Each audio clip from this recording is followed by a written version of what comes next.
Welcome to Round Hill Radio, the podcast from Round Hill Community Church.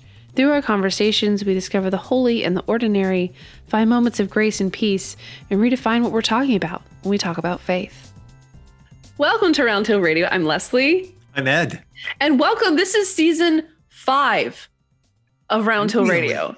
Can you believe that? And it's 2021. And it's 2021. Love it. Good riddance, 2020. Oh. You know, I feel like that's a pretty strong opinion that most of us have right Poor now. 2020. Poor 2020. It tried so hard. It started off with such promise. Oh my gosh. Poor thing.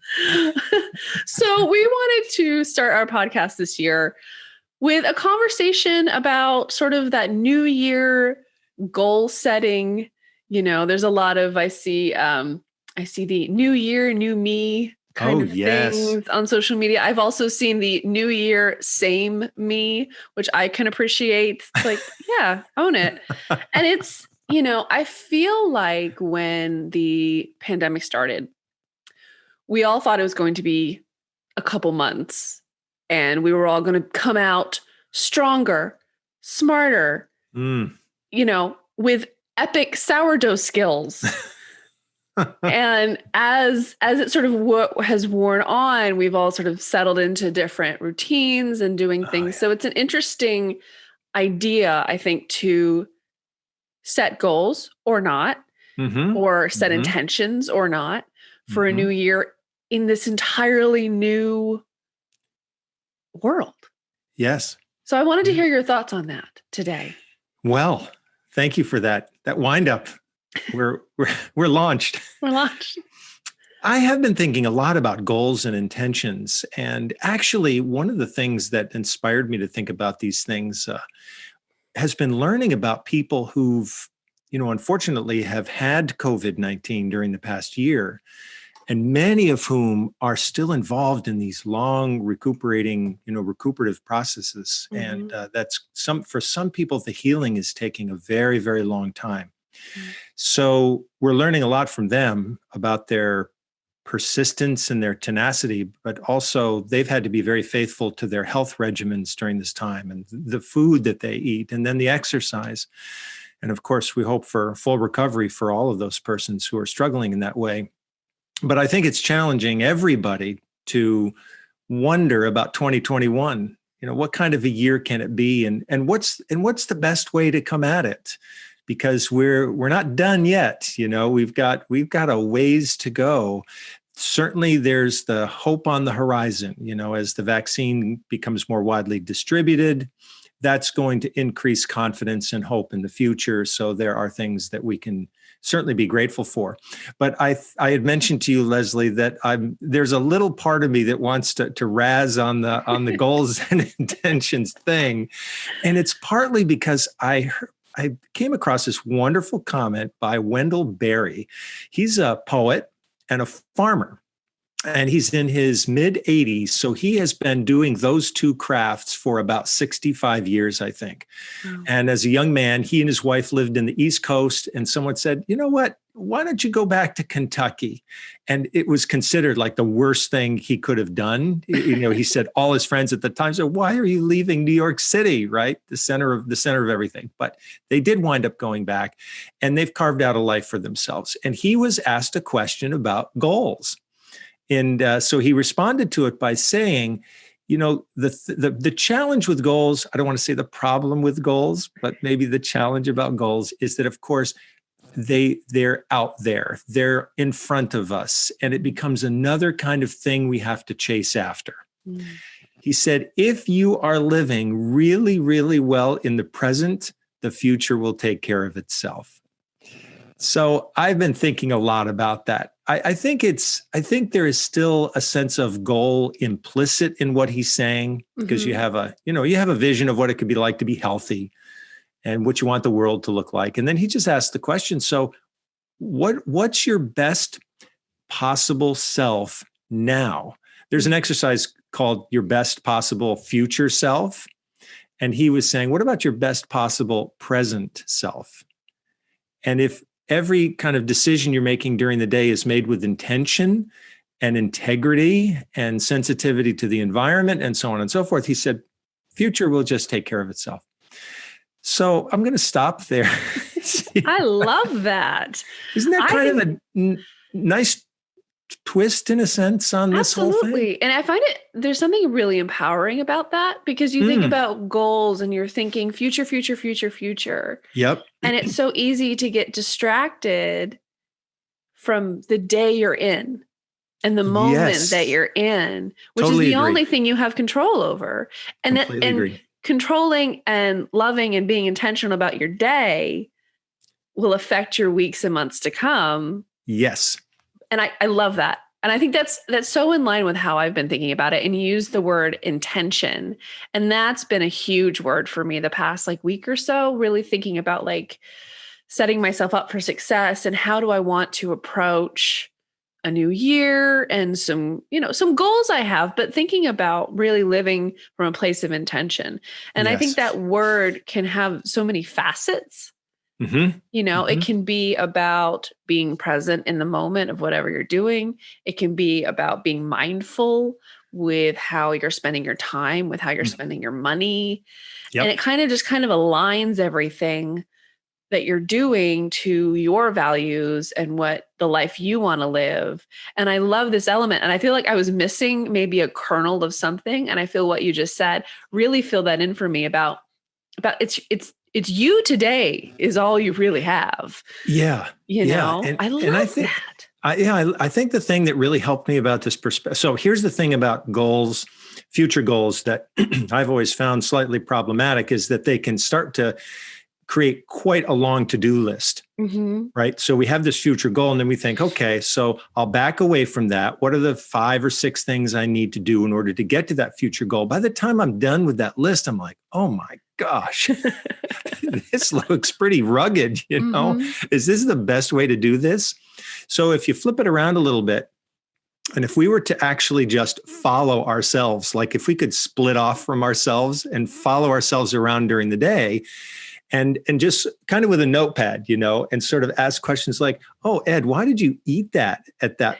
I mean, eating that is not going to be good for the future, right? Right. So if you change that around and say, hey, that looks like a really wholesome thing to eat, that's going to position you for a good future self. And yet you don't really need to think about the future to do that. You think about, what am I eating right in the present moment? Yeah.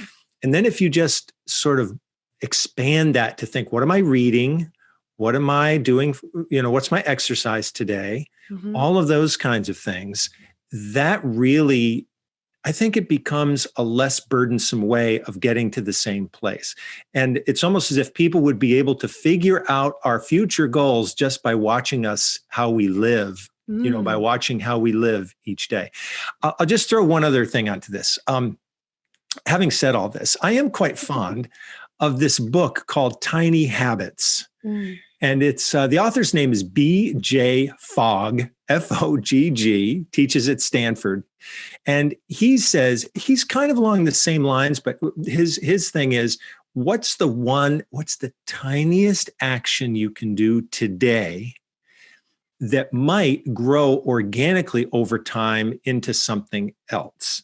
So he then says, what's the thing you'd most like to do today for your exercise? And if it's push-ups, I'll use this as an example, he will say, start with 1 today, right? Just start with 1. But the key is it has to be anchored to something that you do every day. So if someone has a habit of, right after breakfast, you put the dishes away, that's the anchor. And then right after that, you go and do your push-up. So the anchor kind of helps you, to remind you and so on. So then you have a little recipe. After I do the dishes, I will complete my 1 push-up. So you're not really thinking about doing 100 push-ups a month from now, which can seem like, oh my gosh, the body already rebels, right? So I'm just thinking that maybe there's a combination of the tiny habits with those tiny intentions and this whole notion of reflecting about how we're living each day and then tweaking that as we go along until it feels like it's right. Does it make sense? Absolutely. I think I like that what that's doing is building on a habit you already have. Exactly. So it's not a totally like, okay, I have to gear myself up for doing this thing. Yep. It's I do this thing and Yep. You're just adding. you're just adding. Adding value. It's not so much like a whole new section of your day. One thing I'm doing differently this year is I have I don't know if it's a good or bad. I have a habit of when I get really excited about something, I like to make like a chart for myself so I can write down what it was. I can tick off I can days. picture this. Yeah, this is in line with my personality. This is not a surprise to anyone who knows me for any period of time. Okay, got it. Yep. So I like to do that. I enjoy the setting up of it. Yeah. Yep. However, when I inevitably miss a day, yep, the whole thing falls apart. Yep. I have built myself such a structure built on straw, that it just, you blow on it and it goes, and then looks good while it's going up though, right? It's great. It's so much fun.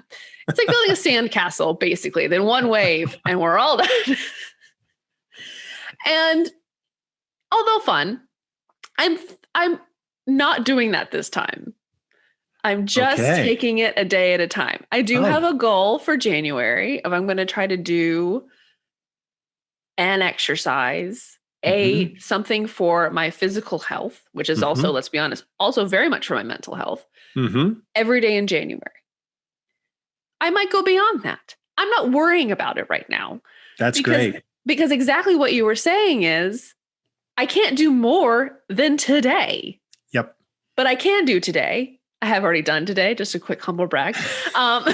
Feeling good about it. Celebrate it. Hooray! But exactly what you were saying is I can't achieve it by looking that far in the future. Yeah. I can just look at today and be like, well, have I done it today? And that sort of that approach to me is transformative. Oh, and I'm very excited about that. And because I'm not usually a New Year's resolution person per se. I've been thinking about this since we decided to talk about it today. And I feel like for a lot of the time, it was coming, those intentions or those goal settings were sort of half-hearted. And they were also coming from a place of like, I'm not good enough, so I need to make myself better. Very true. And I think quarantine and having to sort of be with myself more and be by myself more has taught me that, well, that's no way to start anything. Right. Is feeling like you're not enough. So beginning from a place of I am enough and I can build on my solid foundation of fill in your own blank. That is such a powerful difference that I have never felt before. Yeah. I love that, Leslie. I think that the word that comes to mind when I hear that is you're more gracious towards yourself. And I do think that, there's an implicit sense of deficiency when we're making goals, that we're not enough. And going back to your comment that, if you're starting from an anchor that is a ritual you're already doing, like putting the breakfast dishes away, well, you've got your automatic foundation. Now you're just asking the question, what could I add to that? And so I'm even, what came to mind as you were talking is this comment that Jesus makes when he's eating. Turns out to be the last meal that he will share with his friends. But he says, take, eat. Okay, so that's pretty common. And then he says, this is my body. Whoa. Now that's something, now we're adding something right to what's already there. But it's not like he produces some strange food out of thin air. It's already in front of them. It's already what they're eating, but he adds a deeper meaning to it. And I think that the question, if I simply ask the question, okay, what did I do with my life today? If I look back at that question for any given day, take a few minutes at the end of the day, I can see some places where I could have added, some different value there. Or I see some places where I can celebrate because I did the exercise thing. That felt great. Want to do that tomorrow. I really think I think that's a healthier way. And I have read articles about habit making that also indicate if we can do things that sort of get us set up for the next day, you put the exercise clothes out, or if you're learning an instrument, you put the instrument where you literally have to walk through it in order to get somewhere. But to me, those are less about goals and more just practical steps about how to create a practice that will be enduring. I think too, as the year goes on and as our calendars inevitably become full, either whether it's in the pandemic with 100 Zoom meetings a day, or just our to-do lists or our families, that it's so easy to drop the thing for you. Right. That it's so easy to say, well, my family needs me. I need to do this huge list of things for them. And I think that the hardest thing for a lot of people possibly is prioritizing the thing they wanted to do for themselves. I agree. I think that's part of it as the resolutions go forward, And if you're coming from a place where there's a sense of satisfaction about what you're doing, then that's going to feed everything else. As you've experienced, when you exercise, it's like that energy just wants to kind of run over into everything else. For sure. Right. And it's great because other people sense that and think, hey, I'd like some of that. What do I need to do in order to get to that place? Yeah. It's funny after because my husband works from the house. And so after I exercise, I always rush into his office and I'm like, I did it. It's like 20 minutes. But for me, it's part of the ritual because I need him to be like, great job. He's very gracious about celebrating my small victory with me. It's good. I think we underestimate actually the importance of celebration. Right. When I was growing up and, participating in all these sports teams and everything, nobody celebrated at the end of anything. If you felt lousy, it was like, yeah, you're supposed to feel lousy after you exercise. What's your problem? Right. Yeah. But now it's, hey, I did that. Let me celebrate. The mind reads that and it wants more of that. Wait, wow, she just celebrated that thing we did. We should do some more of that. That was fun. Well, it's so interesting because, I was, as a musician, it would be unsurprising to anyone that I was not an athlete growing up. Those two things are not often hand in hand in young people, especially, and I think the discipline and time it takes to be an athlete is like the discipline and time it takes to be a musician. It's just we're sitting when other people are not. Right. So finding my my inner athlete is an exciting thing. I'm kind of working on that this year. Is how would I train and how would I live my life if I thought of myself as an athlete? That's fun. I'm really into this one trainer. Her name is Robin. If you know, you know. And she used to be a lawyer. And she was not an athlete growing up either. And she is just there's that, she says this one thing in class and it's like an arrow straight into your heart. Cause you're like, yes, that's what I needed. And so this idea that like, we're all athletes in a way or whatever. And she's just so empowering. And so I've been finding that to be great. So I hope, my hope for anyone listening today is that you just find whatever your thing is this year, whatever that needs to be gracious and loving to yourself and to, my word is intention. That doesn't mean it needs to be your word. But it's an interesting, New Year's are an interesting sort of line of demarcation, aren't they? Mm-hmm. I'm one of those people, again, like the charts. I like to, it's a new month. I should set up a new chart or something, but also at the same time, there's no wrong day to start something. There isn't. But I like what you say about that kind of the way we've made this special line of demarcation around New Year's Day, right? And Yeah. I remember years ago, I had a friend who was, she was giving a eulogy for a person that we both knew in common. And she really was very fond of this person. And she said, this was a person who believed, and I never forgot this phrase, in the magic of dates. So she was a person who believed that January 1, there's magic about that. Or a birthday, it's time for new life. And I very much buy into that. I like the movement of the seasons, and I feel like, okay, here it's the winter solstice. It's time for something new. And so, and I think that can be true. It's just a matter of how we embrace the present while we're doing that.